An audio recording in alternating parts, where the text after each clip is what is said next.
श्री राम समर्थ. सद्गुरू श्री ब्रह्मचैतन्य गोंदवलेकर महाराज यांचे प्रवचन 26 फेब्रुवारी.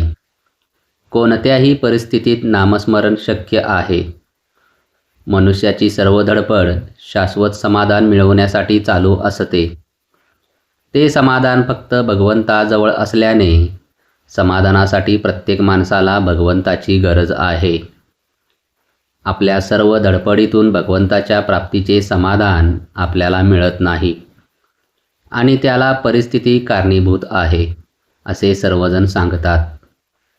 पण खरोखरच परिस्थिती आड येते किंवा काय हे आपण बघितले पाहिजे. परिस्थिती संबंधी विचार करताना एक बाह्य परिस्थिती आणि दुसरी आंतरस्थिती याचा विचार करावा लागेल. बाह्य परिस्थितीचा विचार करताना प्रथम आपली शरीर प्रकृती आड येते. ही प्रकृती कशीही असली तरी भगवंताचे स्मरण आपल्याला करता येईल की नाही.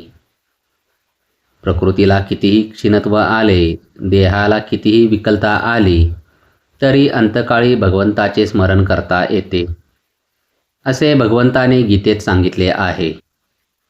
देहाची अवस्था कोणतीही असली तरी त्यामध्ये नामस्मरण करता येत नाही हे म्हणणे काही बरोबर नाही. तेव्हा प्रकृती आड येते असे म्हणणे कितपत संयुक्तिक ठरेल. पुष्कळ लोक आर्थिक अडचणींसंबंधी कुरकुर करतात. पैसा नसल्याकारणाने प्रपंचात काळजी उत्पन्न होऊन भगवंताकडे लक्ष द्यायला सवडच मिळत नाही असे बरेच जण सांगतात. पण खरोखर तुम्ही मला सांगा, जगात भरपूर धन मिळवून वैभवाच्या शिखरावर पोहोचलेले कितीसे लोक नामस्मरण करतात. आजपर्यंत किती राजे लोक आपले राजवैभव लाताडून भगवंताच्या प्राप्तीसाठी वैरागी झाले. आपल्याजवळ पैसा नसणे हे भगवंताच्या प्राप्तीच्या आड येते हे म्हणणे बरोबर नाही. उलट पैसा हा भगवंताची निष्ठा फार कमी करतो. पैसा असला की आपल्याला एक आधार आहे असे वाटते. म्हातारपणी आपल्याला उपयोगी पडावा म्हणून पैसा साठवायचा प्रयत्न करावा तर मी म्हातारपणापर्यंत जगेन याची खात्री कोणी द्यावी.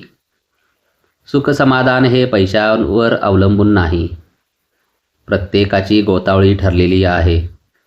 वेताळाची स्वारी निघाली की त्याच्याबरोबर पिशाचे निघायचीच आणि भगवंताची स्वारी निघाली की त्याच्याबरोबर दया, क्षमा आणि जिकडे तिकडे आनंदी वृत्तीही असायचीच.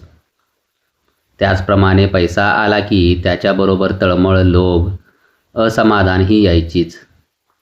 परस्त्री एखादे वेळी विषयभोगामध्ये आपल्याला सामील होणार नाही, पण पैसा मात्र आपण वापरू तसा वापरला जातो.